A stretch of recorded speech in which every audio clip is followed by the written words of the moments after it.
Hi, if you had recently problems with your Magic Mouse and because you upgraded to a Mac Pro or you just bought a Magic Mouse for your Mac Pro, then I found out how to figure out what's causing the problem.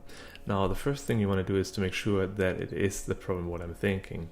And what I'm thinking is the problem is the Bluetooth connection. So what we're going to do is we click up here on the Bluetooth icon here and choose Open Bluetooth Preferences.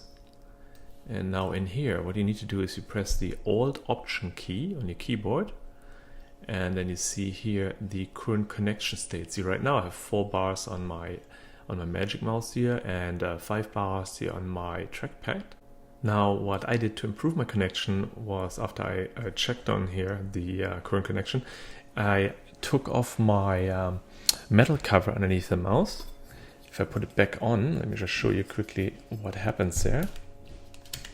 Put the metal cover on top of the mouse and keep pressing the Alt Option key and see how the connection went down to 1 bar only. And now what happens is that the mouse is very jerky, it doesn't move smoothly, and it seems to be kind of like freezing every now and then. You might even get disconnects from your mouse, and that's all because of the bad Bluetooth reception.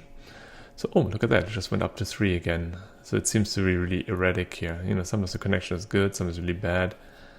That's with the metal cover on at the bottom. Now, if I take the metal cover off again at the bottom of the Magic Mouse, you see that get back here. Oh, I just lost complete connection from my mouse here. Let's see if I can get my mouse back on camera. Let's click it a little bit. Supposedly the trackpad is good. There's the mouse again. So now with the cover off, the connection is a lot better than with the cover on.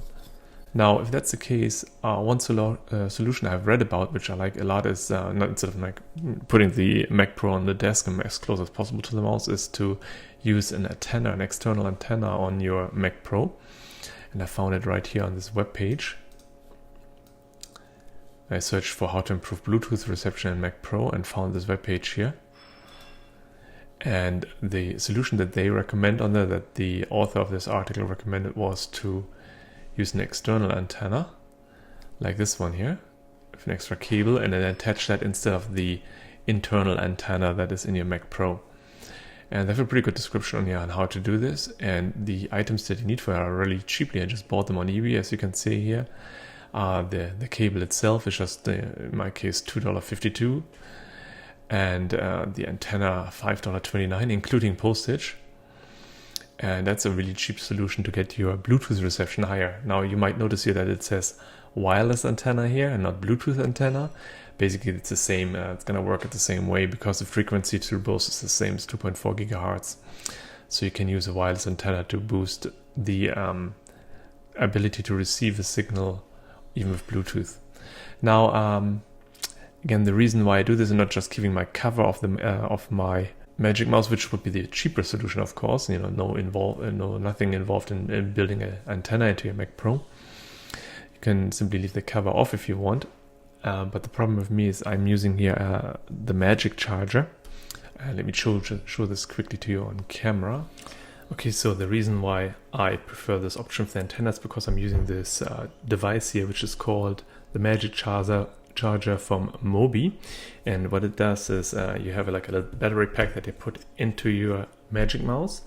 And the thing with that one is I can't remove the cover, the aluminum cover here, because that's part of the battery pack.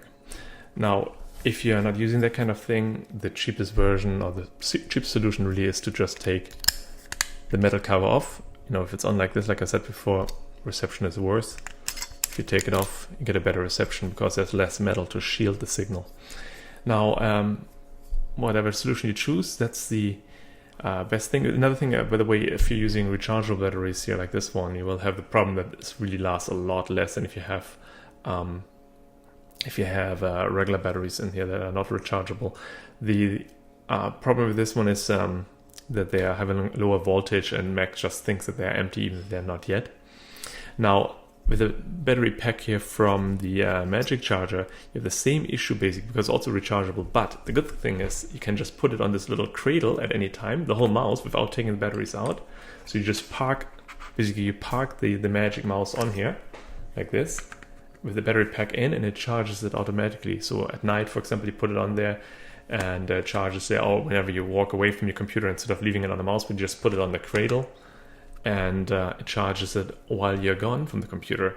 And even if you don't have it on there for like a whole day, the battery lasts for at least a whole day, and at night you just put it back onto the cradle, so it charges it simply through the USB port. That's what I like about it.